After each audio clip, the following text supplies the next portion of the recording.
Welcome, dear viewers, to The Last Dance Macabre. Today, we will introduce you to a terrible criminal. He is considered the most prolific serial killer and child molester in modern history. Between 1992 and 1999, he raped, tortured and murdered at least 193 young boys across Colombia and Ecuador. His reign of terror shocked the nation and exposed deep flaws in the criminal justice system.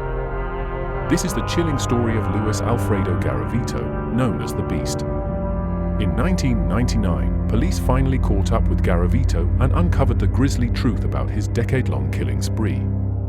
How did this monster evade capture for so long? And what drove him to commit such unspeakable acts? Let The Last Dance Macabre begin as we explore the dark origins and devastating impact of one of history's worst serial killers. The year is 1957 in the small, unassuming town of Genova, Colombia. A baby boy enters the world, unaware of the dark path that lies ahead. His name is Luis Alfredo Garavito, and he will one day be known as the most prolific serial killer and child molester in modern history. Born into a poor family, Garavito faced a childhood filled with unimaginable horrors. His father, a violent alcoholic, routinely beat and abused his 7 children, including the young Luis. But the trauma didn't end there. Neighbors in their impoverished community also subjected Garavito to horrific sexual assaults from a very young age. As the eldest child, Garavito bore the brunt of this abuse, both physical and emotional. The neglect and violence he endured would leave deep scars, warping his psyche in ways no child should ever experience. By age 11, he had dropped out of school, left to fend for himself on the streets. No one intervened to help the troubled youth, to provide counseling for the unimaginable pain he carried. Instead, Garavito's twisted desires and violent impulses were left to fester, a ticking time bomb waiting to explode. Garavito dropped out of school at just 11 years old and drifted through various odd jobs. During his teenage years and early 20s, Garavito continued to struggle with the psychological scars of his traumatic childhood. He developed an addiction to alcohol and began exhibiting antisocial and deviant behaviors. In 1980, at age 23, Garavito began sexually assaulting minors aged 6 to 16, raping and torturing an estimated 200 victims over the next 12 years. This was just the beginning of his reign of terror that would escalate to murder in 1992. Garavito's early crimes involved luring victims to secluded areas with promises of money or treats, tying them up, and sexually assaulting them. During this period, he exhibited signs of sadism, with researchers speculating that torturing his victims may have provided him a twisted form of pleasure. Garavito also began collecting trophies, photos of his victims, clothes, and receipts. In the year 1979, a dark cloud descended upon the Valle del Cauca region of Colombia. A young boy named William Trujillo Mora, just 9 years old, was about to join his friends in play when a sinister figure emerged from the shadows. It was Luis Alfredo Garavito, a 22-year-old man already twisted by darkness. In his hands, he clutched a machete, its blade glinting menacingly in the sunlight. Garavito seized young William, pulling the terrified child close and hissing a chilling warning. "Scream, and I'll kill you." Paralyzed by fear, William allowed Garavito to lead him away to an abandoned building. Once inside, the nightmare began. Garavito tied the boy up and subjected him to unimaginable tortures, both physical and sexual, for 12 endless hours, but William, despite his young age, possessed an indomitable will to survive. And so, when Garavito suddenly lost consciousness, likely due to intoxication, the boy seized his chance. Breaking free of his bonds, William fled to safety, his mind scarred forever by the horrors he had endured. His bravery in the face of such trauma was humbling. But while William had survived, the damage was done. A monster had been unleashed upon the world. Garavito's attack on the young boy marked the beginning of his twisted obsession with children. It was a compulsion that would only grow more depraved with each passing year. William Trujillo Mora had been the first to face the darkness that lurked within Luis Alfredo Garavito. Tragically, he would not be the last. In the early 1980s, Luis Alfredo Garavito began sexually assaulting young boys, targeting victims as young as 6 years old. His modus operandi during this period involved luring children to secluded areas with promises of money, treats, or other enticements. One such early attack occurred in 1983, when Garavito encountered 8-year-old Jairo Hernandez selling candy on the streets of Cali. He approached the boy, offering to buy his entire stock if Jairo would accompany him to a nearby park. Unsuspecting, Jairo agreed. Once in the park, Garavito led Jairo to a hidden area behind some bushes. There, he tied the boy's hands behind his back with rope. Jairo began to cry, realizing something was wrong. Garavito then sexually assaulted the terrified child. When he was finished, he left Jairo tied up, alone in the park. Miraculously, Jairo managed to free himself and return home. He told his parents what had happened, but they did not report the assault to police, fearing they would not be believed. Jairo's family belonged to the lower socio-economic class that Garavito often targeted, knowing their children were less likely to be missed or their cases prioritized. In the years following his early assaults in the 1980s, Luis Alfredo Garavito's crimes escalated dramatically in both frequency and depravity. He began collecting gruesome trophies from his victims, which researchers believe provided him a twisted sense of pleasure and control. One particularly horrific example occurred in 1994, when Garavito kidnapped 10-year-old Wilmar Orozco in Pereira. After sexually assaulting the boy, Garavito severed Wilmar's genitals and amputated his toes as trophies. He then strangled the child to death and left his mutilated body in a remote area.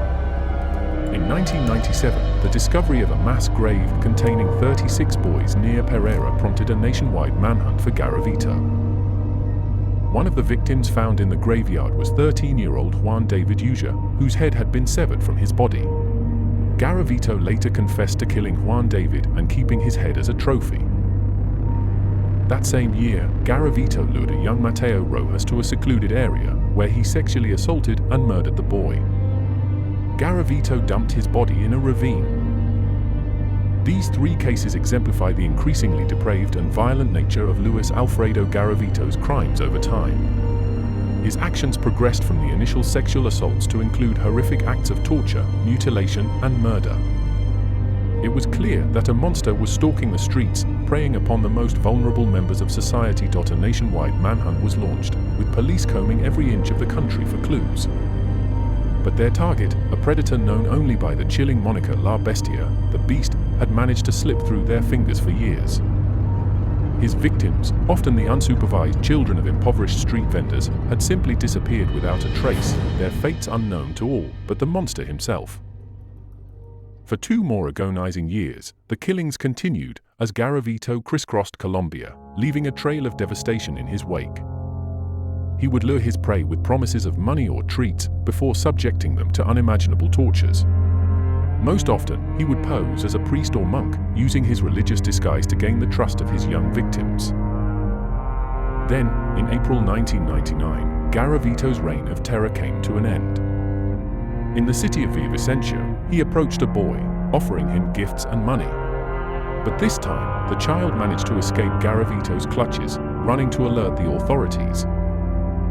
Police quickly apprehended the serial killer, who was posing as a local politician named Bonifacio Moreira Lizcona. With the help of a homeless man and several taxi drivers, they were able to positively identify Garavito as their suspect. The Beast had finally been caged, but the damage he had wrought was incalculable. Over the course of his killing spree, Garavito had raped, tortured and murdered at least 189 children, cementing his legacy as one of the most prolific serial killers in modern history. The mass grave in Pereira had been the first sign that a monster was stalking the land, and it would take 2 more agonizing years before justice was finally served. After his arrest in April 1999, Luis Alfredo Garavito was held in custody for several months as the investigation into his horrific crimes continued. Detectives and police interrogated the serial killer extensively, determined to uncover the full scope of his depravity. During questioning, Garavito confessed to sexually assaulting and murdering at least 140 young boys across Colombia. He provided chilling details of his modus operandi, posing as a priest, beggar, or disabled person to gain the trust of vulnerable children, before luring them to secluded areas where he would subject them to unspeakable tortures. Forensic evidence from Garavito's home and the crime scenes linked him to dozens of the murders. Police scoured the country, exhuming mass graves and searching for additional victims. In total, Garavito was eventually charged with 189 counts of rape and murder. The trial of the beast was a media sensation in Colombia. Garavito's defense argued he was mentally unfit to stand trial, citing his abusive upbringing and alcoholism. However, psychiatrists determined he was sane and aware of his actions. Prosecutors painted a picture of a calculating predator who had terrorized the nation for nearly a decade. However, due to a legal loophole in Colombia's penal code at the time, Luis Alfredo Garavito was only required to serve a maximum of 40 years in prison, despite being convicted on charges totaling nearly 1,900 years, the longest sentence ever imposed in Colombia, for the rape and murder of at least 189 children. This legal technicality capped the total sentence length, preventing Garavito from serving the full 1,853 years and 9 days he was originally sentenced to. Despite his conviction, Garavito continued to confess to additional murders during his incarceration, eventually admitting to 189 child killings in total. He became a model prisoner, converting to Catholicism and receiving further sentence reductions for good behavior over the years. The news that Garavito's exemplary conduct in prison was being used as grounds for early release sparked outrage and demands for justice. Colombian citizens expressed their anger on social media and in public protests, condemning the legal system for enabling such a dangerous criminal to potentially walk free. President Iván Duque himself denounced the proposal, stating the government firmly opposed any suggestion of releasing that beast. The public outcry highlighted the deep flaws in Colombia's penal code that allowed for such leniency, even for the most heinous of crimes. Calls for reform intensified, with many demanding changes to sentencing laws to ensure serial killers like Garavito serve out their full sentences. The case reignited a national conversation about protecting vulnerable children and preventing such atrocities from occurring in the future. In the end, Garavito's request for early parole was denied by a judge in 2021 on the grounds that he had failed to pay a substantial fine intended for his victims' families. He remained imprisoned until his death from cancer in October 2023 at age 66. However, the public's outrage over the legal loophole that nearly enabled his release highlighted the need for Colombia to strengthen its justice system to better serve victims and prevent such injustices from happening again. In conclusion, we hope this documentary has provided insight into the mind of one of the most prolific serial killers in modern history, Luis Alfredo Garavito. His reign of terror serves as a tragic reminder of the importance of protecting vulnerable children and addressing the root causes of violence in society. If you found this documentary informative and impactful, please consider leaving a like, clicking the notification bell, and subscribing to our channel. By doing so, you'll be supporting our mission to create content that raises awareness about important issues and inspires positive change. Remember, the safety and well-being of our children is the responsibility of us all. Pay attention to the children in your life, whether they are your own or members of your community. Be vigilant for signs of abuse or neglect, and don't hesitate to report any suspicious activity to the proper authorities. Together, we can work to prevent tragedies like those caused by Luis Alfredo Garavito from happening again. By staying informed, engaged, and proactive, we can create a safer world for our children to grow and thrive. Thank you for watching, and remember to take care of yourselves